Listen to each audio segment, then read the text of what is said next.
It's not just talk, it's business travel talk. For the latest and greatest on all things business travel, go to businesstraveltalk.com. That's us. We're here at Business Travel Talk. My name is Benjamin, and I am here with the one and only Timothy Prescott, who I'm going to let introduce himself in just a moment. However, I do want to give a little bit of context that the pressure is on my end because he also happens to be my boss. It's really fun for me to have this time with him, to be able to get to ask him some questions that I wouldn't ordinarily get to, and get to see a different side of him, because I'm a big believer in that there's a person behind the title, and I love to get to know who that person is. Tim, if you would take a second just to introduce us to who you are, and then I will expand off of that once we get a general gist. I'm flattered that you say one and only, but the reality is when I was doing a search for my name on Facebook, I couldn't find my own profile. So there's quite a few Timothy Prescotts out there. No, I've been in marketing for a while now. I've been doing like individual contracts since I was like 15 years old. It started out with me being the tech guy, and people are like, hey, you know technology, can you build me a website? And so I'm like, oh, sure, I'll build you a website. And then one thing goes to another, and that transitions to digital marketing, and now we're here. And where is here? What specifically do you do? So I'm the director of marketing for Driven. I'm responsible for, well, really just about anything marketing or messaging related. So our go-to-market strategy, identifying who we're trying to sell to, providing the branding guidelines, the voicing for all of our sister revenue-related teams, including sales, account management. There's also a client development specialist department that we have. I work here and I talk to you on a daily basis, and just hearing you say that, I'm like, we do all that? Oh my God. What is something that's really impressive or fun to talk about for you? The thing that I'm most proud of, I would say, is probably the thing that people don't really see. Our marketing department is exceptionally young, and with that comes a lot of change. Also, historically in companies, marketing is responsible for the branding, the guidelines, and all that, which we are now responsible for that. But that also means that when we're trying to enforce this, you have a lot of people within the company who are relatively resistant to change. I would say that it's the behind the scenes that I'm most proud of. We're trying to get to the point where we are all collectively going after one universal goal, and that has been no small task, but nobody really sees it. It's something that I think is so easily overlooked, and something we'll talk about a little bit later, is leadership. And I really hope that that's something that you're proud of, because I will speak for someone that has had good and bad leadership in my lifetime, as we all have. It's really been an honor to see you lead and to see what skills you have as a leader. And I want to make sure that those leadership skills aren't overlooked. And I'm sure they're not, but I would look forward to kind of going into what influenced your way of leading. I'm curious, what is something in your career that potentially on those of us on the outside that weren't involved in the process, we might not see all of the hard work that went into it, but you're really proud of the accomplishment? Let's say you're a small business owner, right? And you need a website, right? People just need a website, and you can get a website dime a dozen now, right? Yeah. Yep. Just hop into something like Wix or Squarespace or something like that. GoDaddy, Shopify. Yep. Yeah. And you can have a website. It looks good. It's clean. It drives sales, all that stuff. And then your branding is in like your color scheme, your typography, and your logo, right? The problem though, when you do that, is all of a sudden you start to have this ecosystem of unrelated websites, or at least seemingly unrelated, but they all kind of look the same. Like, for example, Squarespace takes a lot of inspiration from Apple. They use a ton of white space. They do a lot of focusing on the subject right then and there, and it's fine. It's a good web design. But the thing is, once you learn what a Squarespace site looks like, you know a Squarespace site when you see one. Yep. We didn't want that. We wanted to be a brand that stands apart. So we wanted to create something that looks unique. And when you do, when you create something that looks unique, feels unique, it has a certain type of flavor to it that you don't often see, you run into a lot of problems, behind the scenes. Because when you use something, again, like Squarespace, they have a fully baked ecosystem. You don't have to worry about anything that functions behind the scenes. But when you build it custom, no. I'll try and give you a decent example, right? If you go to the supermarket right now, you buy a box cake mix. You can just open it up, you put it in, maybe you have to add some water or some eggs or something like that, and then you throw it in the oven, and good. You got a cake that tastes good, but it tastes like every other box cake. Then there's that really old, we'll call it even an heirloom recipe that your grandma passed down to you that requires, eggs and milk and flour and sugar, all in very specific ratios. Mm-hmm. And it takes a lot more prep to get it right. And there's also a lot more that could go wrong. But when it comes out, it has such a unique flavor to it that it's worth it. If we want to have a custom site structure, we have to build all that from the ground up. Leading up to the launch of the website, the majority of the work was done behind the scenes, even before I started writing any code whatsoever. Because as the SEO influence, we have to have hierarchical content. The navigation has to make sense. The sitemap has to be crawlable. And so we had to plan all of this out just with wireframes that, again, they don't ever see the light of day. It's strictly internal. But it's all necessary to have a good and functional experience when you're on the website where you can actually find what you're looking for. I've been to the grocery store. I've seen we've all seen the Pillsbury cinnamon rolls. You just, crack open on the counter, you bake them, and then you put the little frozen frosting and you're good to go. Once a year, my mom makes should be patented cinnamon rolls with this recipe that people will literally murder for. And there's lines. People say, like, she'll go around, at the end of the year, you tip people a little bit heavily, your mail people, your pool person, your gardeners, your hair people, whatever. People specifically say, Tony, give me the cinnamon rolls. Keep the money. Give me the cinnamon rolls. My whole family wants them now, and it's this recipe. There's a big difference. And myself, like I'm no stranger to GoDaddy, and it's so funny that you brought up that example because I have been through several other websites, and I'm like, I think this is GoDaddy. And I'll scroll to the bottom, and if they didn't pay for the top tier, they have the logo at the bottom that says hosted by, and sure enough, there's GoDaddy. So yes, there's 100% authenticity and a uniqueness that comes when you build it from the ground up, and also the issues that other people don't see. The art of the trade, right? All these issues that people don't see. I mean, ideally, we don't want them to see it, right? We have to deal with it before it ever makes the light of day. Hopefully, it never does make the light of day.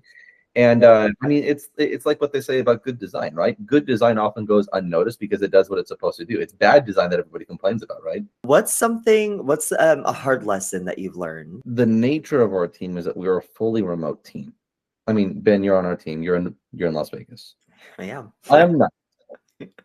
Yeah. I am in Tulsa, Oklahoma, right? And then we have people up in Pittsburgh. We have people in one of the Carolinas. I always forget if it's North or South.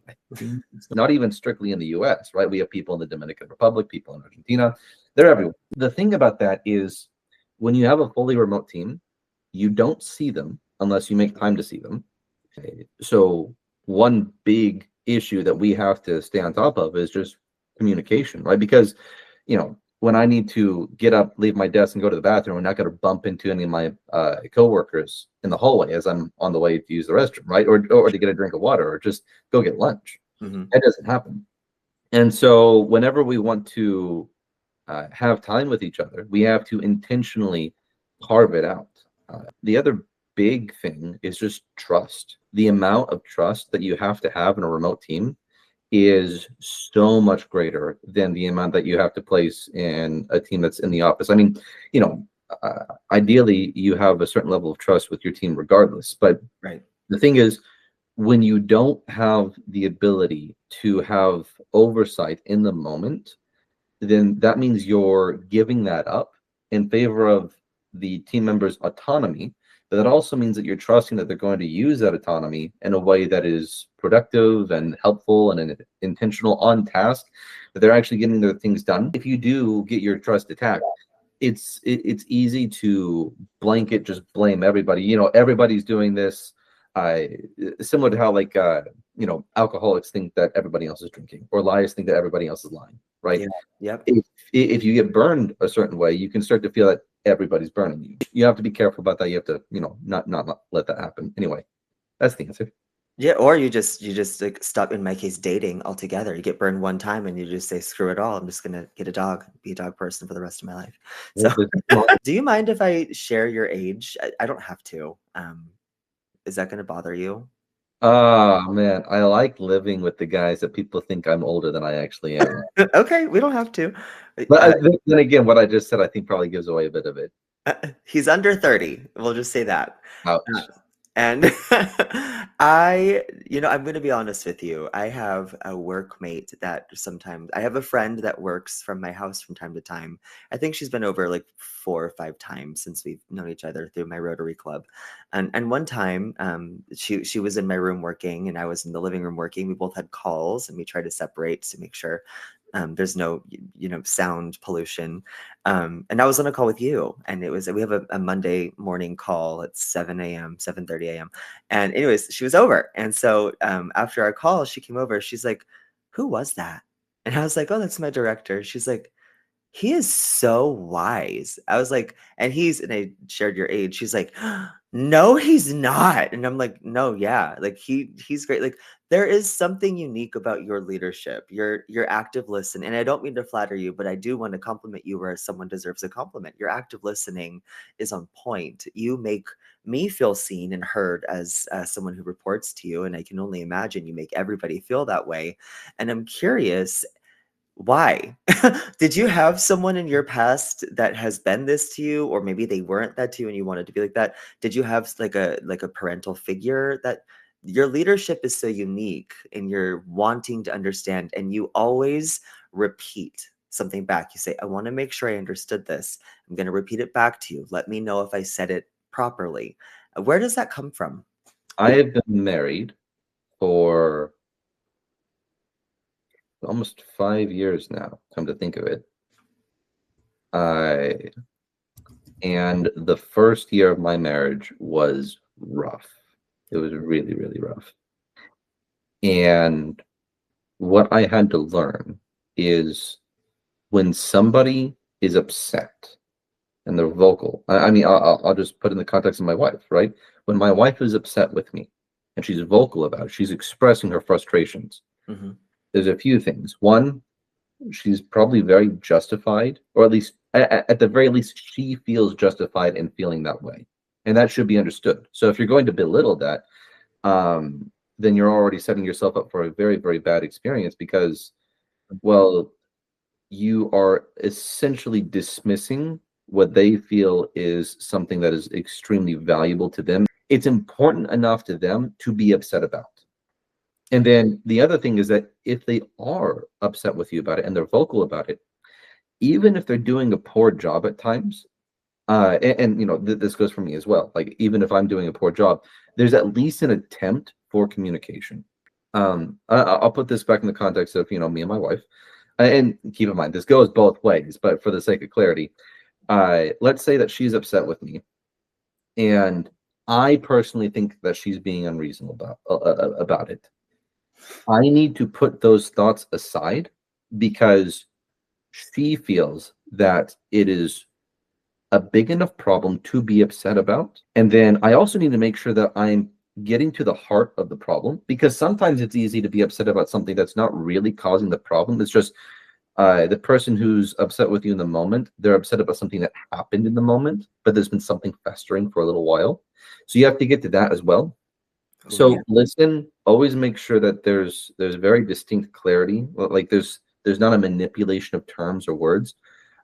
You have to have this team mindset. It can't be I'm right, you're wrong. It can't be my way or the highway. It has to be we're on the same team. So figure this out together. Because if you continue with that logic, then it's simply that your problems are also my problems. So if there's a problem that you're dealing with, then maybe we should work on it together. It's just so wholesome. And thank you for being vulnerable and transparent and sharing a bit of your personal life and how that translated into your leadership. I'm thankful you had a rough year in a weird way, because it seems that you learned a lot and you brought that into this chapter of your life. To that point, right? It's the hard stuff. It's experiencing hard things, and then getting through those hard things successfully and becoming a better person at the end of it that allows you to grow. And also, mind you, what I mean by successfully is you didn't just go through the hard thing and then blame everybody else for your problems, or you blame fate, or you blame your circumstances or whatever. It doesn't matter if you're in control or not, because at the end of the day, you're always in control in how you respond. And so if you keep that mindset, then You can have at least a little bit better personality at the end of it. A little bit. My dad calls it the 2-second editor. He says, take 2 seconds, pause, think, and then speak. So we do have that. We have full authority of how we choose to respond. I myself can be guilty of not taking those 2 seconds to pause. And it's All of us. yes, some are better than others. As we've talked about, you're doing a lot of things. And I will attest to that. I can see your calendar and it's a bit scary sometimes. So you've got brand vision, strategy, operations, you've got growth, like for a global like domination. Out of that, what excites you the most out of all of the things you have your hands on right now? The little things. I really, really like the little things. Working on the problems that are causing the biggest impact and then breaking those down into individual bite-sized problems that are easy to digest is really nice. What I've been working on most lately really is just a matter of internal communications and operational efficiencies. If we are going to grow at a substantial rate, and you know, this leads into something else, and that is one of the biggest misconceptions that I experience in marketing is like when I tell people that I'm in marketing, they're like, "Oh, that's well." They'll have like one of two reactions: is like they'll either think it's really cool because they think of like Steve Jobs, right, or some marketing genius doing something crazy, or they think of the advertisers who spam their YouTube videos with ads. The reality is that conducting marketing is it's not as flashy as people would like to think. Especially when you do it successfully, because, well, you do need moments of, you know, like creative genius, which I do not provide, but um, you do need moments that resonate with the customer. The reality is that in order to get to that point, you have to have learned through repetition and iterations over a period of time to where you can create something that who you're talking to, they actually care about what you're talking about.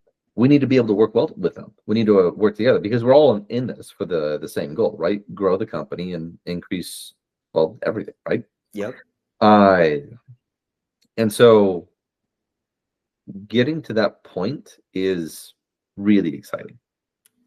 Not that I would ever want to sign up to do this because I don't know how you have 28 hours in a day, but if someone were to shadow you for an entire day, let's say work day, but I don't want to know when that starts and ends with you, what would be the most surprising thing for them? I don't have a clearly defined start and end time for my workday.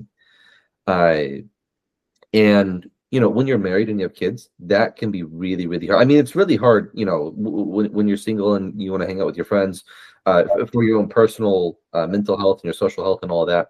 But it's especially important whenever you have people who are dependent on you. You know, just if they're in a circumstance where somebody else is relying on them, then making sure you have time for that individual is very important. And when you're in a position like mine, or maybe not even a position like mine, when you just have a work style like mine, there's not a clearly defined start and end time. I don't have a work personality and a family personality. Okay. I have my personality because this is my life. I don't have a work life and a family life. I have my life. And I also have the luxury of being able to work on something that I'm actually passionate about.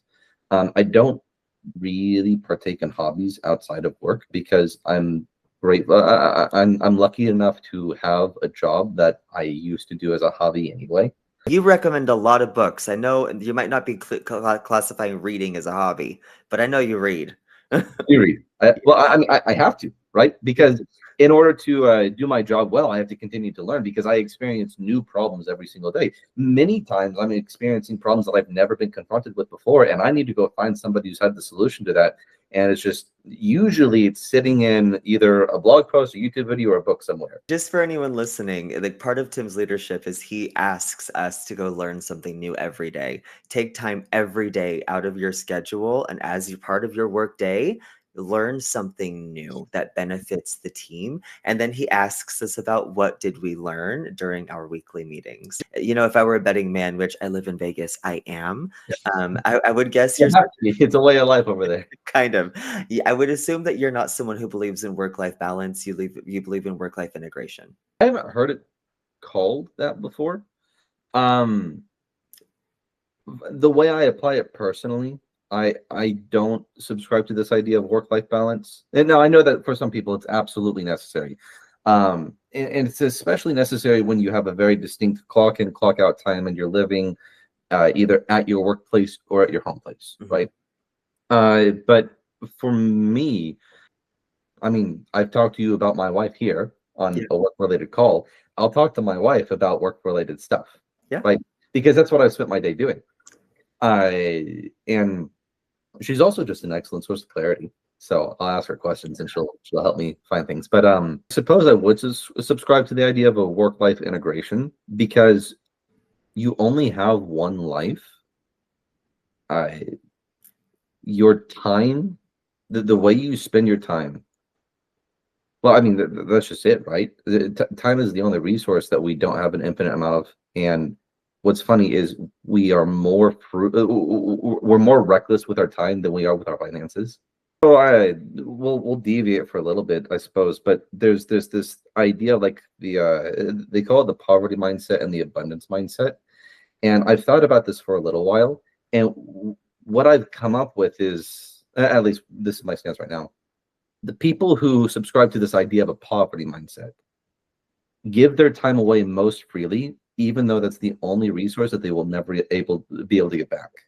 People with the abundance mindset are most sacred with their time, and everything else, they know they can get it back at some point in the future. Wow. Money comes and goes, right? There's trillions of dollars in circulation right now. And I mean, all you have to do is tap into it. And if you can have just a tiny little trickle of that, it sponsors your entire lifestyle. But if I spend hours and hours and hours trying to get money and then save that money and then, treat money as the most sacred resource ever, I'm going to look up and my kids are going to be running out of the house. So you've opened up a lot. You've kind of shared about what inspired your leadership. You've opened up about some of your personal life. So I'm going to just like take advantage of you opening up right now. What are 3 values that you embody that you bring into the way that you lead and manage a team? If I had to reduce it to just 3, the 3 most valuable items that, or let's call it character traits or something like that, that I want to keep at the top of the priority list are going to be focus, because if we don't focus, I mean, look at, there's a little. How'd you do that? It looks at the thumbs up. This is hilarious. I start talking about focus, and now we're talking about something. Okay, go ahead. Anyway, focus. The second one I would say, and I'll use 3 words to describe this because it's more of a conceptual thing, but it's growth, learning, and education. So just, we'll call it self-improvement, right?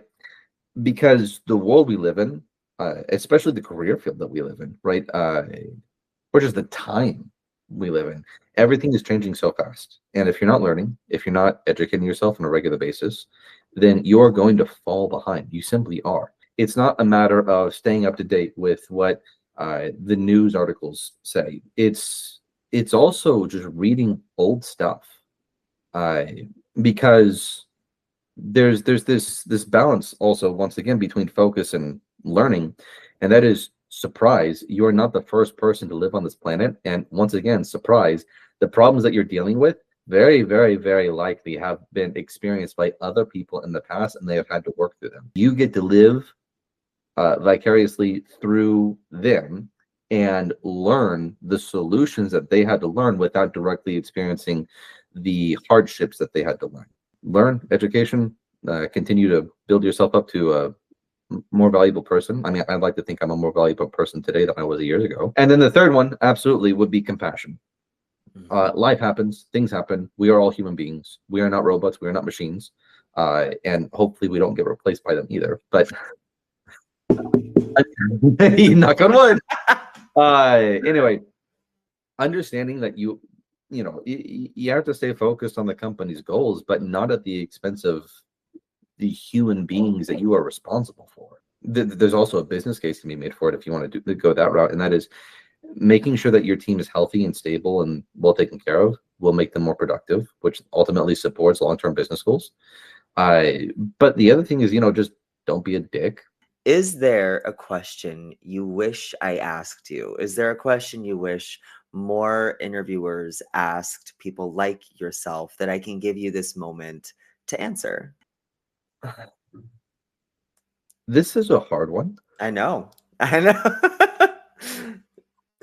But if I had to ask for one question, especially as it relates to me and my life and what I've been doing, I would love this question. That is, why should we care? Why should we care about what you do? What value do you bring to society? What's the importance of your role, right? Because a lot of people, they'll look at people in corporate positions, they'll look at people in marketing positions and think, wow, that's just some cushy marketing job. They're whatever, right? And then sometimes you meet these people in the streets and they say, yeah, I do this. And then you have somebody else say, wow, man, if I had that job, I could do it so much better, right? That person's an idiot. Yeah, whatever, right? Yep. And the reality is that, when you're a bricklayer, that is extremely important.